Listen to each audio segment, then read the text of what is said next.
जो एक शुद्ध विकार वर्जित अचल परम पदार्थ है, जो एक साधक भाव निर्मल नित्य निज परमार्थ है, जिसके दर्शव जानने का नाम दर्शन ज्ञान है। हो नमन उस परमार्थ को जिसमें चरण ही ध्यान है। नय चक्र से जो भव्य जन को सदा पार उतारती, जग जालमय एकांत हो जो रही सदा नकारती। निज तत्व को पाकर भविक जिसकी उतारे आरती, नय चक्रमय उपलब्ध नित यह नित्य बोधक भारती। नय चक्र के संसार में जो चतुर है प्रतिबुद्ध है, भव चक्र के संहार में जो प्रति समय सन्नद्ध है। निज आत्मा की साधना में निरत तन मन लगन है, भव्य जन के शरण जिनके चरण उनको नमन है।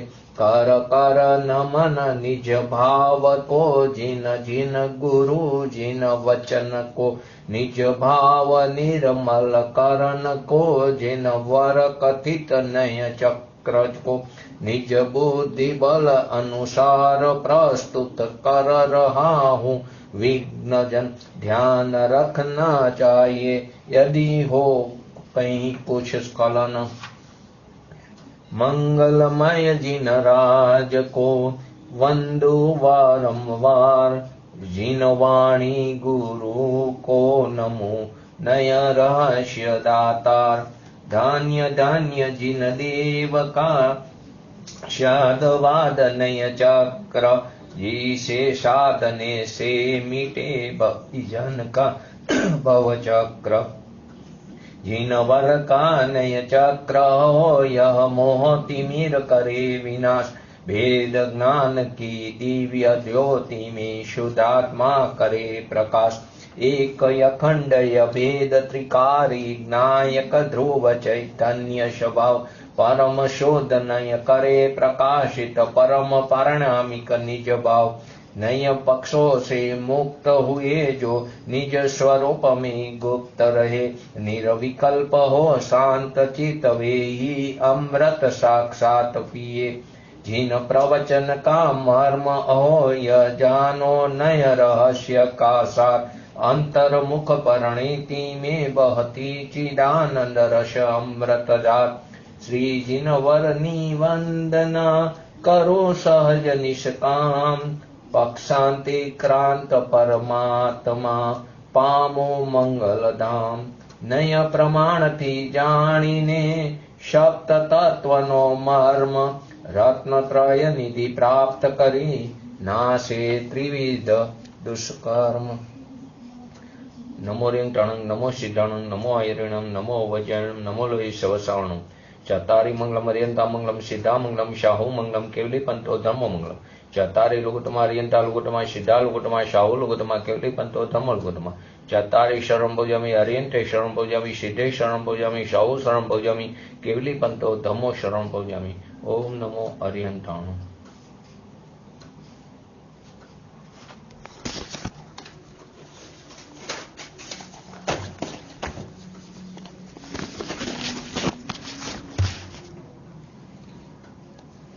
આપણે નય ચક્રની અંદર ગઈ વખતે અનૌપચારિક અસદભૂત વ્યવહારની ઉપયોગિતા ચાલુ હતી, તેની અંદર આપણે ક્ષીર અને નીરની વાત છેલ્લે કરેલી. તો કે એની ઉપયોગિતામાં વિશ્વમાં બધા ધર્મ જીવ દયાને સૌથી મોટો ધર્મ તથા જીવ હિંસાને મહાપાપ કહે છે. જૈનાચાર પદ્ધતિનો મૂળ આધાર પણ અહિંસા છે. ભલે તે અહિંસાનું સ્વરૂપ આપણામાં જુદું છે. રાગાદી ભાવોની ઉત્પત્તિ થવી તેનું નામ હિંસા છે અને રાગાદી ભાવોની ઉત્પત્તિ ન થવી તેનું નામ અહિંસા છે. એવું જૈન શાસ્ત્રનું ટૂંકું રહસ્ય છે. તેનું વ્યવહારિક સ્વરૂપ શું છે? આપણે અભક્ષ્યનો ત્યાગ, અષ્ટમૂર્ગુણોનું પાલન, અહિંસા અણુવ્રત, અહિંસા મહાવ્રત આદિ આપણા ચરણાનુયોગમાં મહત્વપૂર્ણનું સ્થાન ધરાવે છે. જો જીવ અને શરીરના એક ક્ષેત્ર વગા સંબંધનો જો સર્વથા નિષેધ કરવાની આવે તો જેમ ભસ્મને મારવા મસરવાથી જીવ હિંસા થતી નથી, તેમ જીવોને મસરવાથી પણ હિંસાના અભાવનો પ્રસંગ આવશે. તેમ જીવને પણ મસરવાથી હિંસાના અભાવનો પ્રસંગ આવે છે. આ રીતે અહિંસાત્મક આચારનું પાલન અનૌપચારિક અસદભૂત વ્યવહારને સ્વીકાર કરવાથી જ સંભવ થાય છે. એની ઉપયોગિતા બતાવી. જો તેને સ્વીકાર ન કરી તો જેમ રાખને મસરી છે તેવી રીતે જીવને મસરવાથી પણ હિંસાના દોષ નહીં લાગે, અહિંસાની પ્રાપ્તિ નહીં થાય. તેથી હિંસાને અભાવનો પ્રસંગ આવશે. હિંસા નહીં માયની, એને જીવને મસરવાથી હિંસા નથી થતી તો હિંસાના અભાવનો પ્રસંગ આવે છે. માટે અહિંસાત્મક આચારનું પાલન કરવા માટે અનૌપચારિક અસદભૂત વ્યવહારનો સ્વીકાર કરવો જરૂરી છે. આત્માને ગોતવા માટે, આત્માને શોધવાનું કાર્ય પણ અનૌપચારિક અસદભૂત વ્યવહારને જાણવા કે માનવાથી થાય છે, સરળ થઈ જાય છે. માટે બૃહદ્રવ્ય સંગ્રહની ગાથા નંબર 10 ની અંદર બતાવવામાં આવ્યું છે, આત્માને વ્યવહારથી દેહ પ્રમાણ કહેવામાં આવ્યો છે. આત્માને વ્યવહારથી શું કહેવામાં આવ્યો? દેહ પ્રમાણ કહેવામાં આવ્યો છે. અને યોગસારની અંદર પણ તન મંદિરમાં બિરાજમાન ચૈતન્ય દેવના દર્શનની પ્રેરણા આપવામાં આવે છે. તન મંદિરની અંદર બિરાજમાન એ જે ચૈતન્ય દેવ છે તેના દર્શનની પ્રેરણા દેવામાં આવે છે. આધાર અસદભૂત વ્યવહારની અનૌપચારિક અસદભૂત વ્યવહારથી કરવામાં આવ્યા છે. અન્ય દર્શનોમાં આત્માનું અસ્તિત્વ સર્વલોકવ્યાપી બતાવ્યું છે. વડના બીજ પ્રમાણ, અંગૂઠા પ્રમાણ આદિ અનેક રૂપે આત્માનું અસ્તિત્વ માનવામાં આવ્યું છે. પરંતુ જૈન દર્શન એક એવું દર્શન છે તેની અંદર આત્માને સંસાર અવસ્થામાં શરીર પ્રમાણે કીધું. સંસાર અવસ્થામાં જે શરીર મળ્યું છે તે શરીર પ્રમાણે કીધું. અને ત્યાંથી આપણી દ્રષ્ટિને બહારથી હટાવીને શરીર સુધી લાવે છે. બહારથી દ્રષ્ટિ હટાવીને ક્યાં લાવે છે? આત્મા જે પર્યાય મેલી છે તે પર્યાય પ્રમાણ છે ત્યાં સુધી તે દ્રષ્ટિને લાવે છે. પછી જ્ઞાનીઓના ઉપદેશથી ત્યાંથી પણ દ્રષ્ટિ હટાવીને સ્વભાવ તરફ લઈ જવાનું કાર્ય કરે છે. તો અનૌપચારિક અસદભૂત વ્યવહારની ઉપયોગિતા બહારથી દ્રષ્ટિ હટાવીને તે શરીર સુધી લાવે છે. પરંતુ તે પણ પ્રયોજનભૂત નથી. પરંતુ અહીં સુધી લાવ્યા તો એની ઉપયોગિતા, એનું સામર્થ્ય અહીંયા સુધીનું હતું. પછી એની ઉપયોગિતા પૂરી થઈ પછી તેનો પણ નિષેધ થઈ જાય છે. પછી શું થાય છે? તેનો પણ નિષેધ થઈ જાય છે. જ્યાં સુધી તેની ઉપયોગિતા થતી નથી પૂરી ત્યાં સુધી તે જરૂરી છે. તેવી રીતે ત્રીજો, ગઈ વખતે આની આપણે વાત કરેલી હતી બીજાની, હવે ત્રીજું ઉપચારિત સદભૂત વ્યવહારની ઉપયોગિતા. તો ઉપચારિત સદભૂત વ્યવહારની કહો કે અશુદ્ધ સદભૂત વ્યવહારની કહો, તેની ઉપયોગિતામાં અપૂર્ણ તથા વિકારી પર્યાયની મુખ્યતાથી આત્માનો પરિચય કરવામાં આવે છે. વિકારી, રાગદ્વેષાદી વિકારી પર્યાય અથવા અપૂર્ણ પર્યાય, મતિ જ્ઞાન આદિ અપૂર્ણ પર્યાય, અલ્પ વિકસિત પર્યાયની મુખ્યતાથી આત્માનો પરિચય કરાવવામાં આવે છે. સંસારના પ્રત્યેક પ્રાણી દુઃખી છે. સંસારમાં દરેક જીવ દુઃખી છે અને તે સુખી છે. દરેક જીવને સુખની પ્રાપ્તિ કરવી છે. આ જે તથ્ય છે તે જૈન દર્શનનો મુખ્ય આધાર છે. કેમ કે દરેક જીવ સંસારના દુઃખથી છૂટવા માટેનો પ્રયત્ન કરે છે અને દરેક જીવને સુખની પ્રાપ્તિ કરવી છે.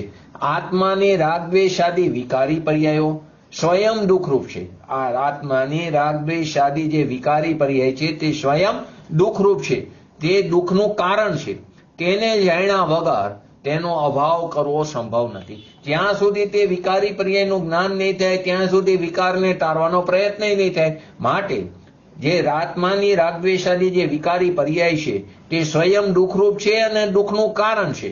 માટે તેને જાણવું જરૂરી છે. કેમ કે તેને જાણ્યા વગર તેનો અભાવ નહીં થઈ શકે. જે રીતે શરીરમાં આપણને કોઈ પણ રોગ થાય તો શરીરમાં થવાવાળા રોગનું સ્વરૂપ અને કારણ જાણીને તેને દૂર કરી શકાય. એનું શું સ્વરૂપ છે તેનું કારણ જાણીને દવા આદિથી, ઉપચારથી, નિમિત્ત રૂપે દવા આદિથી તેને દૂર કરી શકાય છે. તે જ રીતે આત્માની જે અવસ્થામાં પ્રત્યક્ષ થવાવાળા એટલે કે આત્માની અવસ્થામાં ઉત્પન્ન થવાવાળા રાગદ્વેષ આદિ જે વિકારી પર્યાય છે તેને જાણ્યા વગર તેનો અભાવ કરી શકાતો નથી. તેને જાણવું જરૂરી છે. આ રીતે આશ્રવ બંધ તત્વની શ્રદ્ધા, જેને આશ્રવ તત્વનું જે સ્વરૂપ છે તેને તે રીતે, બંધ તત્વનું જે સ્વરૂપ છે તેને તે રીતે માનવું, એટલે કે તેની શ્રદ્ધા કરવી, તે ઉપચરિત સદભૂત વ્યવહારનો સ્વીકાર કરવાથી જ સંભવ છે. તે ઉપચરિત સદભૂત વ્યવહારનો સ્વીકાર કરવાથી જ તે શ્રદ્ધા થવી સંભવ છે. જો વર્તમાન પર્યાયમાં, જો આપણી વર્તમાન પર્યાયમાં જે વિદ્યમાન છે રાગદ્વેષ આદિ જે વિકારી પર્યાય છે, જો તેને સ્વીકાર ન કરી, જો તે અલ્પજ્ઞતા ને પામરતાનો સ્વીકાર ન કરી, તો ધર્મ કરવાની કોઈ આવશ્યકતા નથી રહેતી. કેમ ધર્મ કરવો પડે છે? તો કે આ જે અલ્પજ્ઞતા છે, આ પામરતા છે, તેને ટાળવા માટે તો જે ધર્મ કરે છે કે તેનાથી દુઃખ છે, તે દુઃખને ટાળવા માટે, સુખની પ્રાપ્તિ કરવા માટે તો ધર્મ ઈચ્છે છે. જો તેનો સ્વીકાર ન કરે, વર્તમાન પર્યાયમાં જે વિદ્યમાન રાગદ્વેષ આદિ જે વિકાર પરિણમન છે, જો તેનો સ્વીકાર ન કરે તો ધર્મ કરવાની કોઈ આવશ્યકતા નહીં રહે. એટલે કે મોક્ષ માર્ગનો ઉપદેશ પણ નાશ પામશે, વ્યર્થ થઈ જશે. માટે ઉપચરિત સદભૂત વ્યવહારની પણ યથા યોગ્ય તેની ઉપયોગિતા છે. ચોથું, અનૌપચારિક એટલે કે શુદ્ધ સદભૂત વ્યવહારની ઉપયોગિતા. જેમ ઉપચરિત સદભૂત વ્યવહારની આત્મામાં ઉત્પન્ન થવા વાળા રાગદ્વેષ આદિ ભાવોનું જ્ઞાન કરવાનું જે પ્રયોજન હતું, તેનો અભાવ કરીને મુક્તિ પ્રાપ્ત કરવાનું પ્રયોજન છે. જે રાગદ્વેષ આદિ જે આત્માની પર્યાયની અવસ્થામાં, આપણી વિકાર દશામાં જે રાગદ્વેષ આદિ વિકારી પર્યાય થાય છે, તેનું ભાન કરીને, તેનું પ્રયોજન શું છે તેનો અભાવ કરીને મુક્તિ પ્રાપ્ત કરવાનો તે જ આપણું પ્રયોજન છે. આ પ્રયોજનની સિદ્ધિ માટે, જે અલ્પજ્ઞતાને પામરતાને ટાળવા માટેનું પ્રયોજન છે, તો એની સિદ્ધિ માટે શું કરવું પડે છે? આત્માનું અવલંબન, એટલે કે પોતાના સ્વભાવની શ્રદ્ધા, તેનું જ્ઞાન અને તેનું જ આચરણ કરવું અનિવાર્ય છે. તેનું શ્રદ્ધા કરવી પોતાના સ્વરૂપની, તેનું જ્ઞાન કરવું સ્વરૂપનું, અને તેનું આચરણ કરવું તે જ આપણું અનિવાર્ય છે. કારણ કે સમ્યક દર્શન, જ્ઞાન, ચારિત્ર તે જ મુક્તિનો માર્ગ છે. આ રીતે આપણને મોક્ષ માર્ગ શા માટે પ્રગટ કરવો જોઈએ? મોક્ષ માર્ગ શા માટે પ્રગટ કરવો જોઈએ? તો કે ઉપચરિત સદભૂત વ્યવહાર નહીંથી પ્રાપ્ત થઈ જાય છે. એનો ઉત્તર તો ઉપચરિત સદભૂત વ્યવહાર નહીંથી પ્રાપ્ત થઈ જાય છે, પરંતુ કાર્ય કેવી રીતે કરવામાં આવે છે તેનો જવાબ મેળવવા માટે અનૌપચારિક સદભૂત વ્યવહાર નહીંથી આત્માનું સ્વરૂપ જાણવું અત્યંત આવશ્યક છે. જે ઉપચારિક સદભૂત વ્યવહાર નહીંથી કેવી રીતે પ્રાપ્ત થાય છે? કે સ્વભાવનું અવલંબન દેવાથી રાગદ્વેષ આદિની ઉત્પત્તિ નહીં થાય, તો ત્યાંથી જ પ્રાપ્ત થઈ જાય છે. પરંતુ તેનો ઉત્તર કેવી રીતે લેવાય છે? કે અનૌપચારિક સદભૂત વ્યવહાર નહીંથી આત્માનું સ્વરૂપ જાણવું જરૂરી છે. આત્માનું સ્વરૂપ શું છે? તો કે સમ્યક દર્શન, જ્ઞાન, ચારિત્રમય આત્માનું સ્વરૂપ છે.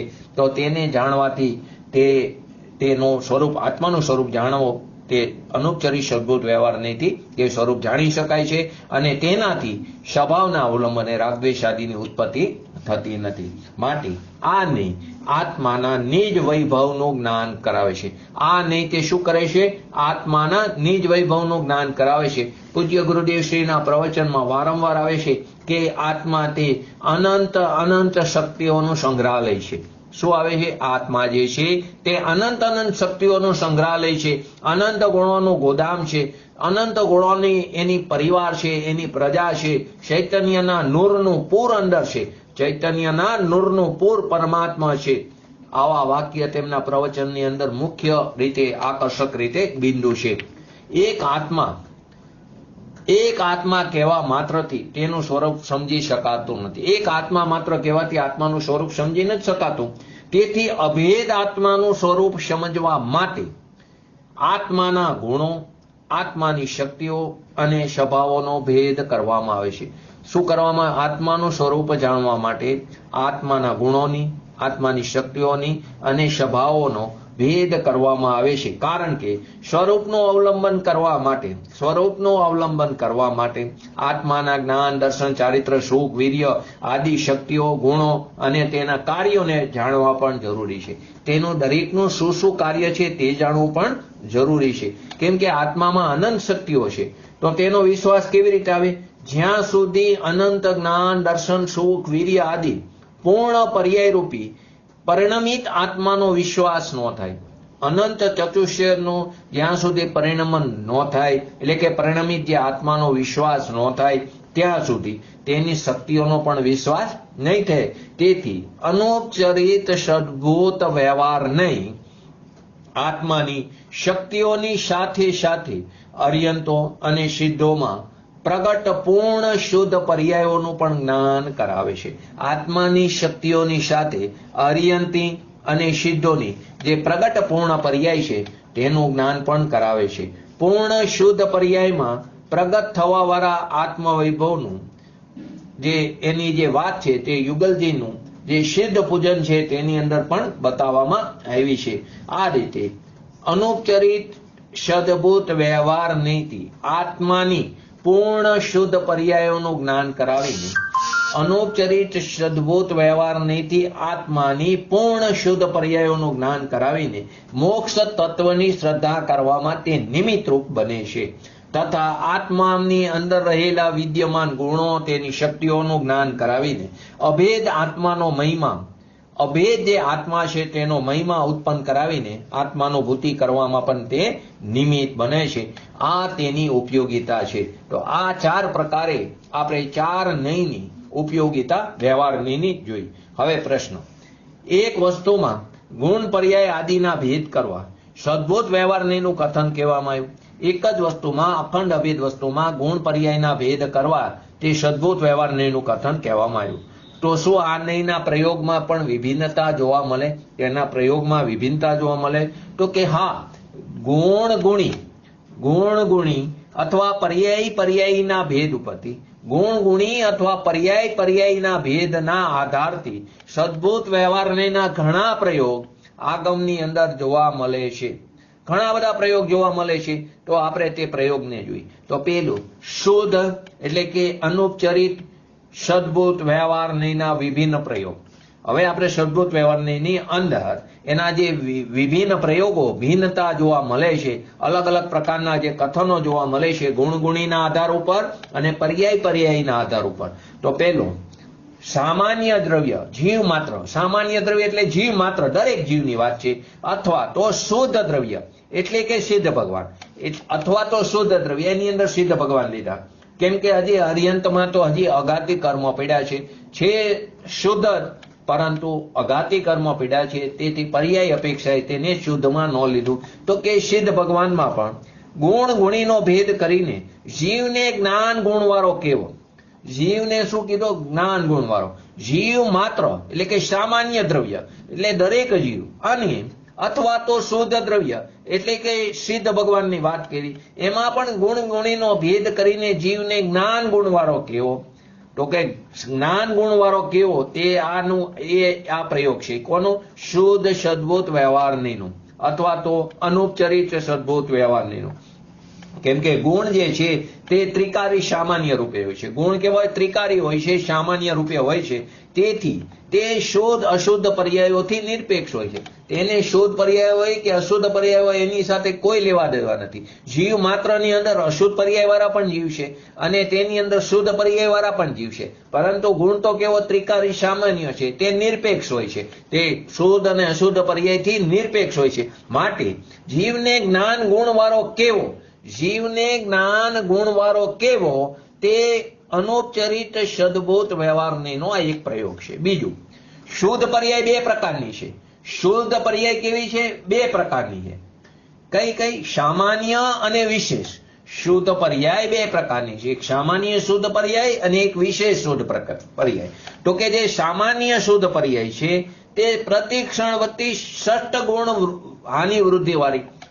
પ્રતિ ક્ષણે એમાં 6 પ્રકારની હાનિ વૃદ્ધિ વાળી એટલે કે સૂક્ષ્મ અર્થ પર્યાય તે સામાન્ય શુદ્ધ પર્યાય છે. અને કેવળ જ્ઞાન આદિ જે ક્ષાયિક ભાવ છે તે વિશેષ શુદ્ધ પર્યાય. શુદ્ધ પર્યાય પણ બે પ્રકારની, એક સામાન્ય શુદ્ધ પર્યાય, એક વિશેષ શુદ્ધ પર્યાય. જે ષષ્ઠ ગુણ હાનિ વૃદ્ધિ વાળી છે જે શુદ્ધ પર્યાય, સૂક્ષ્મ અર્થ પર્યાય તે એક શુદ્ધ પર્યાય, અને એક કેવળ જ્ઞાન આદિ વિશેષ શુદ્ધ પર્યાય ક્ષાયિક ભાવ વાળી. તેથી જીવની ષષ્ઠ ગુણ હાનિ વૃદ્ધિ રૂપી સ્વાભાવિક સામાન્ય પર્યાય વાળો એમ કેવું, અથવા દ્રવ્ય સામાન્યની અંદર પર્યાય પર્યાયનો ભેદ કથન રૂપ કરવું તે બધું શુદ્ધ એટલે કે અનુપચારી સદભૂત વ્યવહારનું કથન છે. એટલે કે જીવને ષષ્ઠ ગુણ હાનિ વૃદ્ધિ વાળું એવું કથન કરવું તે શુદ્ધ સદભૂત વ્યવહારનું કથન કહેવામાં આવ્યું છે. ત્રીજો વિભિન્ન પ્રયોગ. જીવ કેવળ જ્ઞાન દર્શનવાન અથવા વિતરાગવાન છે. જીવ કેવો છે? કેવળ જ્ઞાન વાળો, દર્શનવાન વાળો અથવા તો વિતરાગવાન વાળો છે એમ કેવું.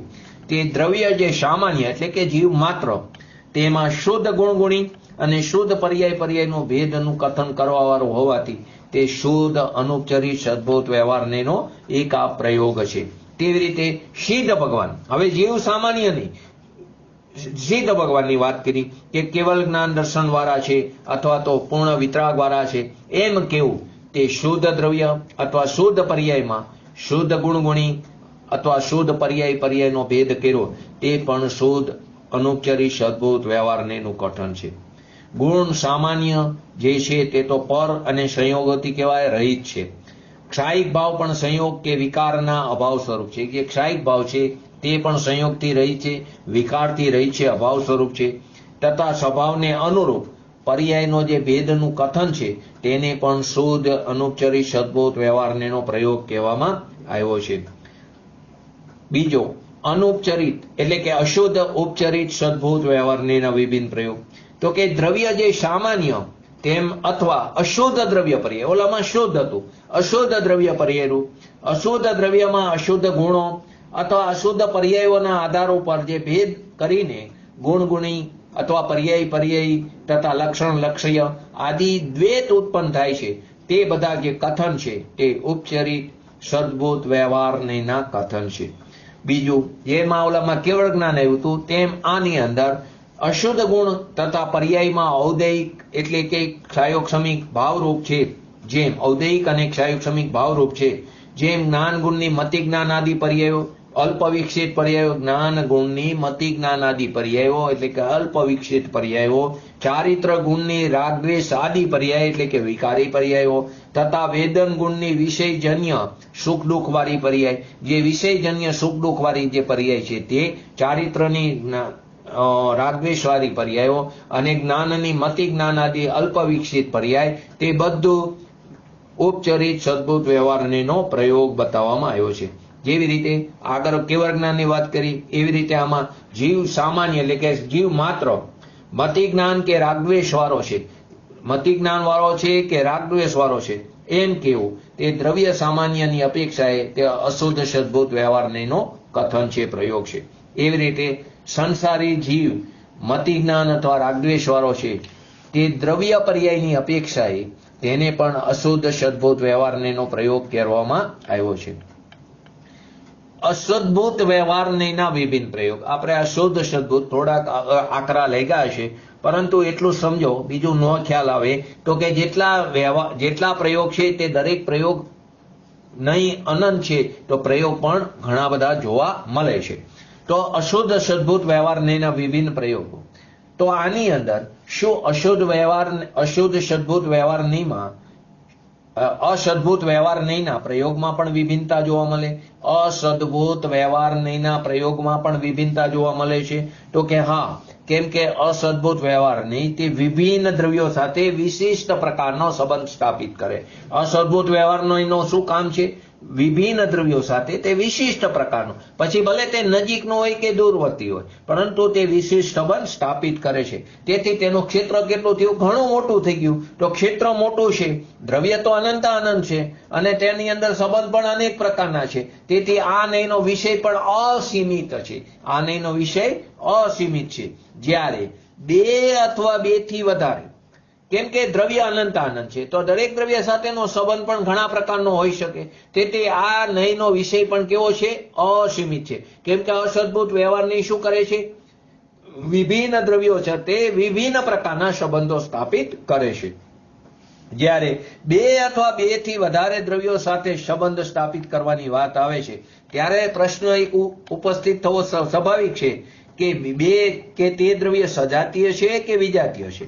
તે દ્રવ્ય સજાતીય છે કે વિજાતીય છે? બે અથવા બેથી વધારે દ્રવ્યો સાથે સંબંધ થાય, એક સાથે સંબંધ થાય નહીં, એને સંબંધ થવા માટે બીજી વસ્તુઓ હોવી જરૂરી છે. બે અથવા બેથી વધારે દ્રવ્ય સાથે સંબંધ થાય તો બે દ્રવ્યો હોય તો બે દ્રવ્યોમાં બે સજાતીય છે કે વિજાતીય છે? પહેલો પ્રશ્ન એ થાય. બીજું કે તે નિકટવર્તી છે કે દૂરવર્તી, તે નજીક છે કે તે દૂર છે, તથા તેમાં સ્વસ્વામીપણું છે, તેમાં કર્તા કર્મપણું છે, તેમાં ભોગતા ભોગ્યપણું છે, તેમાં જ્ઞાતા જ્ઞેયપણું છે. આદિ સંબંધમાંથી તે કયો સંબંધ સ્થાપિત કરવા માંગે છે? ઘણા બધા પ્રકારના સંબંધ હોય, ભોગતા ભોગ્યનો સંબંધ હોય, સ્વસ્વામીનો સંબંધ હોય, કર્તા કર્મનો સંબંધ હોય, જ્ઞાતા જ્ઞેયનો સંબંધ હોય, નજીકવર્તી દૂરવર્તી સંબંધ હોય, અથવા તો સજાતીય વિજાતીયનો એકબીજામાં નિરૂપણ થતું હોય તે પ્રકારનો સંબંધ હોય. કયા પ્રકારનો સંબંધ છે? તો વિષય પણ કેવો છે? અસીમિત છે. તો અનંતા દ્રવ્યોમાં સજાતીય, વિજાતીય અને ઉભય ત્રણ પ્રકારના દ્રવ્યોના ગુણોમાં ત્રણ ભેદ કરવામાં, દરેકમાં ત્રણ ભેદ કરવામાં, એટલે ટોટલ 9 ભેદ જે આપણે આગળ સમજ્યા હતા. તો આ પ્રકારે અસદભૂત વ્યવહારના પ્રયોગમાં પણ વિભિન્નતા જોવા મળે છે. હવે એક આગળનો પ્રશ્ન થાય છે, એક જ વસ્તુમાં ગુણ પર્યાયનો ભેદ કરવો વાસ્તવિક છે કે ઉપચારિક છે? એક જ દ્રવ્યની અંદર ગુણ પર્યાયનો ભેદ કરવો તે વાસ્તવિક છે કે તે ઉપચારિક છે? તો કે આત્માના અનંત ધર્મોમાં અભેદ અને ભેદ નામનો ધર્મયુગલ પણ છે. આત્માની અંદર અનેક અનંત ધર્મ છે, તેમાં અનેક વિરુદ્ધ ધર્મયુગલો છે. તો તેની અંદર એક અભેદ નામનો અને એક ભેદ નામનો ધર્મયુગલ પણ છે. એક ભેદ નામનો ધર્મયુગલ પણ ધર્મ છે અને એક અભેદ નામનો પણ ધર્મ છે, તેવું ધર્મ વિરુદ્ધ યુગલ પણ છે. એટલે એક દ્રવ્યમાં અનંત ગુણ ક્યારે થાય? એક દ્રવ્યમાં અનંત ગુણ ક્યારે હોય? કે જ્યારે તે પરસ્પર ભિન્ન હોય. જો પરસ્પર ભિન્ન ન હોય તો તે અનંત કેવી રીતે થઈ શકે? અનંત ગુણ ક્યારે હોઈ શકે? કે જ્ઞાન ગુણ છે તે દર્શન ગુણ જેવો હોય તો પણ બીજું નામ દેવાની શું જરૂર છે? તો કે જ્ઞાન ગુણ અને દર્શન ગુણ ભિન્ન ભિન્ન ગુણ છે, એટલા માટે અનંત ગુણ છે. શું કીધું? એક દ્રવ્યમાં અનંત ગુણ ત્યારે જ હોઈ શકે કે જ્યારે તે પરસ્પર ભિન્ન હોય. દ્રવ્ય ગુણ પર્યાયનું લક્ષણ પણ પરસ્પર ભિન્ન ભિન્ન છે. દ્રવ્ય ગુણ અને પર્યાયનું લક્ષણ પણ પરસ્પર ભિન્ન ભિન્ન સ્વરૂપ છે. તેથી એક વસ્તુના ભેદ પણ વાસ્તવિક છે. તેથી પ્રશ્ન હતો ને, તે વાસ્તવિક છે કે ઉપચારિક છે? તો એક જ વસ્તુના ભેદ પણ વાસ્તવિક છે, જેને પ્રવચન સારની અંદર બતાવ્યું છે, ગાથા 106 ની અંદર. તેને અતદભાવ સ્વરૂપ કહેવામાં આવ્યા છે. કેવા કહેવામાં આવ્યા? અતદભાવ સ્વરૂપ અન્યત્વ. અતદભાવ સ્વરૂપ પૃથકત્વ નથી કીધા, પરંતુ શું કીધું છે? અતદભાવ સ્વરૂપ અન્યત્વ, એટલે કે અતદભાવ સ્વરૂપ કહેવામાં આવ્યા છે. છતાં પણ રાગી જીવોને ભેદના લક્ષથી જે રાગ ઉત્પન્ન થાય, જે આપણે રાગી જીવ છે, અજ્ઞાની જીવ છે, તો આપણને ભેદના લક્ષથી શું થાય? રાગ ઉત્પન્ન થાય છે. તેથી અભેદ વસ્તુની અપેક્ષાએ ભેદને ઉપચરિત પણ કહેવામાં આવ્યો છે. માટે એક અભેદ વસ્તુની અપેક્ષાએ ભેદને ઉપચરિત કીધો. ભેદ વાસ્તવિક છે, પરંતુ રાગી જીવોને ભેદના લક્ષ થવાથી રાગ ઉત્પન્ન થાય છે ભેદ વાસ્તવિક, પરંતુ આપણને અજ્ઞાન દશામાં ભેદના લક્ષથી રાગ ઉત્પન્ન થાય છે. માટે અભેદ વસ્તુની અપેક્ષાએ ભેદને ઉપચરિત કહેવામાં આવ્યો છે. પ્રશ્ન શું હતો? એક જ વસ્તુમાં ગુણ પર્યાયના ભેદ કરવો તે વાસ્તવિક છે કે તે ઉપચરિત છે? તો વાસ્તવિક પણ કીધું, તે અતદભાવ સ્વરૂપ પણ કીધું, પરંતુ રાગી જીવોને ભેદના લક્ષથી રાગ ઉત્પન્ન થતો હોવાને કારણે અભેદ વસ્તુની અપેક્ષાએ ભેદને ઉપચરિત કહેવામાં આવ્યો છે. રાગાદી અશુદ્ધ પર્યાયના ભેદથી આત્માને જો, રાગ દ્વેષ આદિ વિકારરૂપી અશુદ્ધ પર્યાયના દ્રષ્ટિથી આત્માને જુઓ એ ભેદથી, તે ઉપચરિત સદભૂત વ્યવહાર નહીં છે. અને જ્ઞાન દર્શન આદિના ગુણ ભેદથી આત્માને જુઓ, તે અનુપચરિત સદભૂત વ્યવહાર નહીંથી કહેવામાં આવ્યું છે. બે વાત એવી, અશુદ્ધ પર્યાય અને શુદ્ધ પર્યાય. રાગ દ્વેષ આદિ અશુદ્ધ પર્યાયના ભેદથી આત્માને જુઓ, તે ઉપચરિત સદભૂત વ્યવહાર નહીં, અને જ્ઞાન દર્શન આદિ ગુણ ભેદની થી આત્માને જુઓ, એના ગુણ ભેદથી આત્માને જુઓ, તે અનુપચરિત સદભૂત વ્યવહાર નહીં કહેવામાં આવ્યો છે. આના ઉપરથી શું સ્પષ્ટ થયું? કે રાગ દ્વેષ આદિ કૃત ભેદ તથા ગુણ ભેદની અંદર તે અંતર બતાવવાનું ઈચ્છે છે. જે ગ્રંથકાર છે, જે રચયિતા છે, ગ્રંથકાર જે શાસ્ત્રના રચયિતા, તેમનો આશય શું છે કે તેમનો આશય કે રાગ દ્વેષાદિકૃત જે ભેદ છે તે ભેદ અને ગુણ ભેદ તે બંને વચ્ચે તે અંતર બતાવવામાં આવે છે. ખરેખર ઉપચાર તો અસદભૂત વ્યવહાર નહીંમાં જ સંભવ છે. ખરેખર ઉપચાર કોનામાં છે? અસદભૂત. સદભૂત વ્યવહાર નહીં તો ભેદનો ઉત્પાદક છે. ઉપચારનો ઉત્પાદક કોણ છે? કે અસદભૂત વ્યવહાર નહીં છે. તો ઉપચાર તો અસદભૂત વ્યવહારમાં જ સંભવ છે, કારણ કે બે દ્રવ્યમાં પરસ્પર સંબંધ વાસ્તવિક નથી. બે દ્રવ્યની અંદર પરસ્પર સંબંધ જે છે તે વાસ્તવિક નથી, તે ખાલી કથન માત્ર છે. હવે આગળ, જો અસદભૂત વ્યવહાર નહીં ઉપચરિત છે તો એનો એક ભેદ અનૌપચરિત અસદભૂત વ્યવહાર નહીં કેવી રીતે કહેવામાં આવ્યો? જો અસદભૂત વ્યવહાર નહીં ઉપચરિત છે તો એનો એક ભેદ અનૌપચરિત સદભૂત વ્યવહાર નહીં કેવી રીતે કહેવામાં આવ્યો છે? તો એનું કહે છે કે અસદભૂત વ્યવહાર નહીં તો ઉપચાર જ છે, એ પોતે જ ઉપચાર છે. હવે જે ઉપચારનો પણ ઉપચાર કરે છે તે ઉપચરિત અસદભૂત વ્યવહાર. અસદભૂત વ્યવહાર નહીં તો ઉપચારનો ઉત્પાદક છે, પરંતુ જ્યાં ઉપચારનો પણ ઉપચાર થાય છે તે ઉપચરિત અસદભૂત વ્યવહાર નહીં છે. માટે અનૌપચરિત અસદભૂત વ્યવહાર નહીંથી પણ વાસ્તવમાં તો તે ઉપચરિત જ છે. અનૌપચરિત અસદભૂત વ્યવહાર નહીં, તે વાસ્તવમાં તો ઉપચરિત જ છે, પરંતુ તેમાં માત્ર ઉપચાર હોય છે. તેમાં માત્ર ઉપચાર હોય છે, અને તેથી અનૌપચરિત અસદભૂત વ્યવહાર નહીં. અને જેમાં ઉપચારમાં પણ ઉપચાર છે તેને ઉપચરિત અસદભૂત વ્યવહાર નહીં કહેવામાં લાવવામાં આવ્યો. લોકમાં આપણે આ ઘણા બધા પ્રયોગ જોવા આપણે એની ચર્ચા પણ કરી હતી. કેટલાક લોકો સાથે સીધો સંબંધ હોય, કેટલાક લોકો સાથે આપણે લોકમાં સીધો સંબંધ હોય છે, તથા કેટલાક સંબંધીઓથી પણ આપણો સંબંધ કહેવા છતાં તેવો સંબંધ નિભાવવામાં આવતો નથી. જેવો કે સીધા સંબંધીઓનો નિભાવવામાં આવે એવો સંબંધ સંબંધીના સંબંધ સાથે નિભાવવામાં નથી આવતો.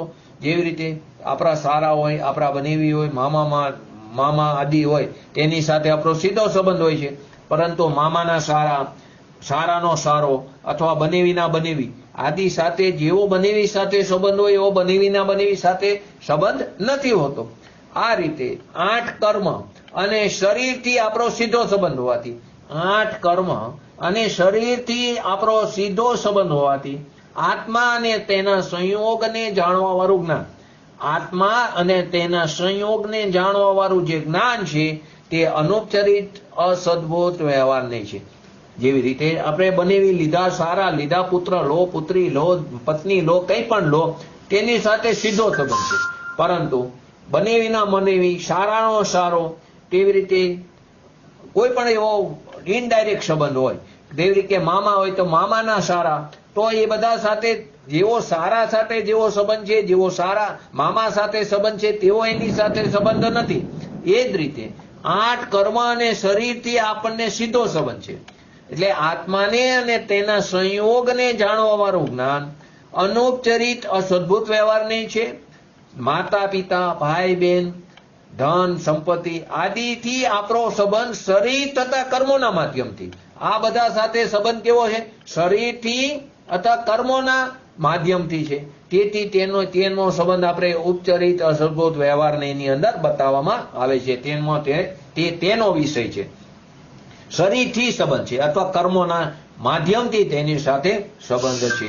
આ રીતે માત્ર ઉપચરિત કથન હોય તો અનુપચરિત અસદભૂત વ્યવહાર નહીં, અને જ્યારે ઉપચારમાં પણ ઉપચારનું કથન આવે ત્યારે તેને ઉપચરિત અસદભૂત વ્યવહાર નહીંનો પ્રયોગ સમજવામાં આવે છે. માટે વ્યવહાર નહીં તે ઉપનયથી ઉપજનિત છે, ઉપનયથી ઉપજનિત છે, તે વસ્તુ ત્યાં બતાવવામાં આવી છે. હવે આગળનો જે પ્રશ્ન છે, પરસ્પર અસદભૂત જે વ્યવહાર નહીં છે તે ભિન્ન દ્રવ્યો, તેના ગુણો અને પર્યાય વચ્ચે જોવામાં આવતો અવિનાભાવ સંબંધ, સંશ્લેષ સંબંધ, પરિણામી સંબંધ, શ્રદ્ધા શ્રદ્ધેય સંબંધ, જ્ઞાન જ્ઞેય સંબંધ, ચારિત્ર ચર્ચા સંબંધ આદિને પોતાનો વિષય બનાવવામાં આવે છે. એના ઉપર પ્રશ્ન છે. આપણે તે પ્રશ્ન જોઈએ. પરસ્પર ભિન્ન દ્રવ્યોમાં સંશ્લેષ સંબંધ આદિને અસદભૂત વ્યવહારનો વિષય કેવો હોય તો બરાબર છે. પરસ્પર જે બે ભિન્ન દ્રવ્યો છે તેની સાથે જે સંશ્લેષ સંબંધ છે, અત્યારે દૂરનો કે નજીકમાં નથી જતા, પરંતુ બે પરસ્પર ભિન્ન દ્રવ્યો વચ્ચે જે સંબંધ છે તે સંબંધને અસદભૂત વ્યવહારનો વિષય કહેવામાં આવ્યો એ તો બરાબર છે. પરંતુ શ્રદ્ધા જ્ઞાન ચારિત્ર તો આત્માનો સ્વભાવ છે. શ્રદ્ધા જ્ઞાન ચારિત્ર તો આત્માનો સ્વભાવ છે. તેથી શ્રદ્ધા શ્રદ્ધે જ્ઞાતાગ્નિ આદિ સંબંધને અસદભૂત વ્યવહારના વિષયમાં કેમ સમાવેશ કરવામાં આવ્યા છે? પહેલા પ્રશ્નને સમજો. પરસ્પર બે ભિન્ન દ્રવ્યોમાં સંશ્લેષ સંબંધ આદિને અસદભૂત વ્યવહારનો વિષય કેવો એ તો બરાબર છે, પરંતુ શ્રદ્ધા જ્ઞાન ચારિત્ર તો આત્માનો સ્વભાવ છે. હવે તેથી શ્રદ્ધા શ્રદ્ધે જ્ઞાતાગ્નિ આદિ સંબંધને અસદભૂત વ્યવહારના વિષયમાં કેમ સમાવેશ કરવામાં આવ્યો? તે તો આત્માના પોતાના છે, પોતાનું મારું છે, તો એ તો સદભૂતમાં આવવું જોઈએ. એને કેમ અસદભૂત વ્યવહારના વિષયમાં સમાવેશ કરવામાં આવ્યો? પરસ્પર ભિન્ન દ્રવ્યમાં કોઈ પણ પ્રકારનો સંબંધ જોવામાં મળે તે અસદભૂત છે. પરસ્પર ભિન્ન દ્રવ્યમાં કોઈ પણ પ્રકારનો સંબંધ જોવો તે અસદભૂત છે, કારણ કે વાસ્તવમાં બે દ્રવ્ય વચ્ચે કોઈ પણ પ્રકારનો સંબંધ છે નહીં. જો કે શ્રદ્ધા જ્ઞાન ચારિત્ર તો પોતાના વિષયથી પણ નિરપેક્ષ રહીને પોતાની યોગ્યતાથી તે સ્વભાવ અનુસાર જ પરિણમે છે. પોતાની યોગ્યતાથી પોતાના સ્વભાવ અનુસાર શ્રદ્ધા જ્ઞાન ચારિત્ર આદિ તે પરિણમે છે.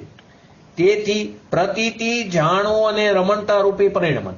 પ્રતીતિ એટલે શ્રદ્ધા, જાણવું એટલે જ્ઞાન, અને રમણતા રૂપી પરિણમન તે નિશ્ચયથી તો આત્માના પરિણામ છે. નિશ્ચયથી તો ભલે આત્માના પરિણામ છે, છતાં પણ નવ તત્વની શ્રદ્ધા કેવી? જ્ઞેયોનું જ્ઞાન થવું. નવ તત્વની શ્રદ્ધા કેવી? જ્ઞેયોનું જ્ઞાન થવું. અને પરમાં રમણતા એટલે કે પરનો ત્યાગ કેવો? એ બધું અસદભૂત વ્યવહારના અંદર જાય છે. ભલે શ્રદ્ધા જ્ઞાન ચારિત્ર નિશ્ચયથી તો આત્માનો સ્વભાવની વાત છે, પરંતુ ત્યાં નવ તત્વની શ્રદ્ધા કીધી, જ્ઞેયોનું જ્ઞાન થવું અને પરમાં રમણતા એટલે કે પરનો ત્યાગ થવો, આ બધું અસદભૂત વ્યવહારના કથન છે. કારણ કેમ? તો કે તેમાં પર વિષયોની સાથે આત્માના શ્રદ્ધા આદિ ગુણોનો સંબંધ બતાવવામાં આવ્યો છે. કેમ કે પર વિષયો સાથે આત્માના શ્રદ્ધા આદિ ગુણોનો સંબંધ બતાવવામાં આવ્યો છે. છેલ્લો પ્રશ્ન લઈને આજનો વિષય અહીં પૂરો કરી.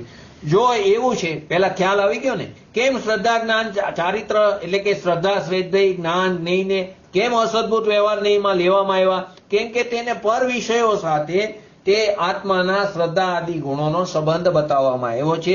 માટે શ્રદ્ધા શ્રદ્ધે નવ તત્વની શ્રદ્ધા, જ્ઞેયોનું જ્ઞાન થવું અને પરનો ત્યાગ થવો, પરનો ત્યાગ કરવો, એમ કેવું તે અસદભૂત વ્યવહારમાં એટલા માટે લેવામાં આવ્યું કે તેમાં પર દ્રવ્યો સાથે પર વિષયો સાથે આત્માના શ્રદ્ધા આદિ ગુણોનો સંબંધ બતાવવામાં આવ્યો છે. જો એવું હોય તો જ્ઞાન દ્વારા જ્ઞેયોને જાણવું અસદભૂત હોવાથી, જ્ઞાન દ્વારા જ્ઞેયોને જાણવું અસદભૂત હોવાથી જ્ઞાનના જ્ઞેયોને જાણવાનું અથવા સ્વ પર પ્રકાશક સ્વભાવનો નિષેધ નહીં થઈ જાય. ફરી પ્રશ્ન શું થયો કે જ્ઞાન જ્ઞેયના સંબંધને અસદભૂત વ્યવહારમાં બતાવવામાં આવ્યું. જ્ઞાન દ્વારા જ્ઞેયોને જાણવું તે અસદભૂત વ્યવહાર નહીં હોવાથી જ્ઞાનના જ્ઞેયોને જાણવાનું અથવા સ્વ પર પ્રકાશક સ્વભાવનો નિષેધ નહીં થઈ જાય. તો અહીં જાણવાને અસદભૂત નથી કહેવામાં આવ્યું. જ્ઞાનનો તો સ્વભાવ છે જાણવાનો, જાણવાને અસદભૂત નથી કહેવામાં આવ્યું, પણ જ્ઞાન જ્ઞેયના સંબંધને અસદભૂત કહેવામાં આવ્યું. જાણવાને અસદભૂત નથી કીધું, એ તો એનો સ્વભાવ છે, પરંતુ જ્ઞાન જ્ઞેયનો જે સંબંધ છે તેને અસદભૂત કહેવામાં આવ્યું છે. જ્ઞાન જ્ઞેયના સંબંધને અસદભૂત કહેવામાં આવ્યું છે. જ્ઞાનમાં જ્ઞાનની યોગ્યતા અનુસાર જ્ઞેય જેવો આકાર બને છે. જ્ઞાનમાં પોતાની યોગ્યતાથી જેવું જ્ઞેય છે તેવો જ્ઞેયનો આકાર બને છે. એટલે કે જેવું જ્ઞેયનું સ્વરૂપ જાણવામાં આવે છે એ જ જ્ઞેયોનું જાણવું છે. જેવું જ્ઞેયનું સ્વરૂપ જાણવામાં આવે એને જ્ઞેયનું જાણવું કહેવામાં આવે છે. જેમાં જ્ઞાન અને જ્ઞેય સ્વતંત્ર અને નિરપેક્ષ હોવાથી જાણવું પરમાર્થ છે. જેમાં જ્ઞાન પણ નિરપેક્ષ સ્વતંત્ર છે, જ્ઞેય પણ નિરપેક્ષ સ્વતંત્ર છે. જ્ઞાન જ્ઞેયમાં નથી જતું, જ્ઞેય જ્ઞાનમાં નથી આવતું. બંને કેવા છે? નિરપેક્ષ અને સ્વતંત્ર છે. માટે તે જાણવું પરમાર્થ છે. પરંતુ તે જાણન ક્રિયાને એટલે કે જ્ઞેયોને જાણવું એટલે કે જ્ઞેયાકાર જ્ઞાન આદિ કેવું તે અસદભૂત વ્યવહાર નહીં છે, તે પરમાર્થ નથી. તે અસદભૂત વ્યવહાર નહીં છે. જ્ઞેયાકાર જ્ઞાન કેવું, જ્ઞેયોનું જાણવું એટલે કે જાણન ક્રિયાને જ્ઞેયોનું જાણવું અથવા તો જ્ઞેયાકાર જ્ઞાન કેવું તે અસદભૂત વ્યવહાર નહીં છે, તે પરમાર્થ નથી. તેના ઉપર આપણે આવતીકાલે થોડી એટલે કે આવતા સ્વાધ્યાયમાં એની વધારે ચર્ચા કરશું. છેલ્લે એટલું આત્મા પરને જાણે છે તો જ્ઞાનની જ્ઞેય પ્રમાણ ગુરુદેવ શ્રીના અમુક વાક્ય જે છે તે વિચારવા યોગ્ય છે કે આત્મા પરને જાણે છે તો જ્ઞાનની પર્યાય જ્ઞેય પ્રમાણ થઈ જાય. આત્મા જો પરને જાણે તો જ્ઞાનની પર્યાય જ્ઞેય પ્રમાણ થઈ ગઈ. જેટલું જ્ઞેય છે તેટલા પ્રમાણમાં જ્ઞાન થયું. તે જ્ઞેય પ્રમાણ જ્ઞાન થયું તો જ્ઞાન જ્ઞેયાકાર થઈ ગયું. જ્ઞાન જ્ઞેયાકાર થઈ ગયું તો જે જ્ઞેયાકાર થયું છે તે તો છે તો ખરેખર જ્ઞાનાકાર. જે જ્ઞેયાકાર થયું છે તો તે જ્ઞાનાકાર, પરંતુ જ્ઞેયને જાણવાથી એને જ્ઞેયાકાર કહેવામાં આવ્યું છે. જ્ઞેયને જાણવાથી જ્ઞેયાકાર કહેવામાં આવે છે. તેથી જ્ઞાન જ્ઞેયના સંબંધને અસદભૂત કહેવામાં કહેવો જોઈએ. જ્ઞાન અને જાણન સ્વભાવ તથા જાણવારું પરિણમનને નહીં, પણ જ્ઞાન જ્ઞેયના સંબંધને અસદભૂત વ્યવહાર નહીં કહેવામાં આવ્યો છે, તે વાસ્તવિક છે. આગળનો પ્રશ્ન એને જ અનુલક્ષીને છે, જે આવતા સ્વાધ્યાયમાં લેશું. આજનો આપણો આ પહેલો વિષય પૂરો થાય છે. નહીંનો બીજો વિષય આજે અકૃત્રિમ જીન ચૈતાલ્ય, જેની ચર્ચા આપણે કરવાના છીએ, તે અકૃત્રિમ જીન ચૈતાલ્ય.